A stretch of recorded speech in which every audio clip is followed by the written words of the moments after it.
جنات کی بستی۔ ماموں یونس 4 بہن بھائیوں میں سب سے بڑے تھے۔ انہوں نے میٹرک تک تعلیم حاصل کر رکھی تھی، باقی بہن بھائی ان پڑھ تھے۔ گاؤں کے لوگ ماموں کو چودھری کہتے تھے۔ علاقے میں بھی ان کا کافی اثر رسوخ تھا۔ ناظم سے ان کی دوستی تھی۔ نانا کی 40 ایکڑ اراضی تھی جو نانا کی وفات کے بعد انہوں نے پٹواری اور تحصیلدار سے ساز باز کر کے اپنے نام کروائی۔ جب دوسرے بہن بھائیوں کو پتہ چلا تو وہ اپنے حصے کی زمین مانگنے لگے۔ ماموں نے زمین دینے سے انکار کر دیا اور کہا والد صاحب نے مرنے سے پہلے ہی زمین میرے نام کرا دی۔ چاچو گاؤں کے چند بڑوں کو لے کر اس کے پاس گئے۔ انہوں نے ماموں کو بہت سمجھایا، یہ آپ کے سگے بہن بھائی ہیں، آپ کے والد کی زمین میں آپ سب کا برابر کا حصہ بنتا ہے، اپنے بہن بھائیوں کو ان کے حصے کی زمین دے دو، یہ بھی خوش ہو جائیں گے اور اللہ بھی راضی ہو جائے گا۔ مگر کوشش کے باوجود ماموں نہ مانے، اپنی ضد پر قائم رہے۔ یہاں سے مایوس ہو کر انہوں نے عدالت کا دروازہ کھٹکھٹایا۔ اپنے سرسوخ کی بنا پر وہ عدالتی جنگ بھی جیت گئے۔ اب وہ 40 ایکڑ زرعی زمین کے تنہا مالک تھے۔ ماموں کا ایک ہی بیٹا تھا جو شہر میں تعلیم حاصل کر رہا تھا۔ ایک منشی رکھا تھا جو ہونے والی آمدنی کا حساب کتاب کرتا تھا۔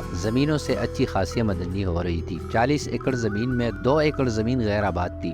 یہاں ایک پرانی قبر تھی۔ لوگوں کا خیال تھا کہ اس قبر میں اللہ کا نیک بندہ دفن ہے یا کوئی غیر مرئی مخلوق رہتی ہے۔ اس وجہ سے چودھری یونس کی فصل دوسرے لوگوں سے زیادہ اوسط دیتی تھی۔ زندگی صبر اور شکر کی آزمائش ہے۔ جو اس آزمائش میں کامیاب رہتے ہیں، زندگی بس ان کی ہے۔ جو صبر اور شکر کی اہمیت کو نظر انداز کرتے ہیں، وہ اس جہاں میں بھی اور آخرت میں بھی ناکام رہتے ہیں۔ لالچ عقل کو اپنا غلام بنا دیتی ہے۔ ماموں کو بھی زیادہ سے زیادہ کی لالچ رہتی تھی۔ اس نے کئی بار سوچا اس غیر آباد زمین کو بھی آباد کیا جائے تاکہ اسے کاشت کے قابل بنایا جا سکے، اس طرح آمدنی میں بھی اضافہ ہوگا۔ ایک دن اس نے اپنے منشی لیاقت کو اپنے ارادے سے آگاہ کیا۔ منشی نے کہا ٹھیک ہے چودھری صاحب، ہم صبح کام شروع کر دیں گے، 8-10 دن میں یہ زمین ہموار ہو جائے گی۔ دوسرے دن جب قبر والی زمین کو ہموار کرنے کا کام شروع ہونے لگا تو گاؤں کے بزرگ ماموں کے پاس آئے۔ انہوں نے کہا اس زمین کو ہموار نہ کریں، یہاں کوئی اللہ کا نیک بندہ دفن ہے یا کوئی غیر مرئی مخلوق رہتی ہے، ان کو تنگ نہ کرو، اللہ نے آپ کو بہت کچھ دیا ہے، آپ نے اگر ان کو بے گھر کیا تو یہ آپ کے لیے نقصان دہ ہوگا۔ انہوں نے بڑوں کا کہنا مان کر کام روک دیا۔ رات کو ایک نادیدہ قوت ماموں کے پاس آئی جسے دیکھ کر وہ ڈر گئے۔ آپ کون ہیں اور کیا چاہتے ہیں؟ میں کوئی بھی ہوں، آپ کو اس سے کیا غرض؟ آپ کو یہ بتانے آیا ہوں کہ آپ کی غیر آباد اور بنجر زمین ہمارا مسکن ہے۔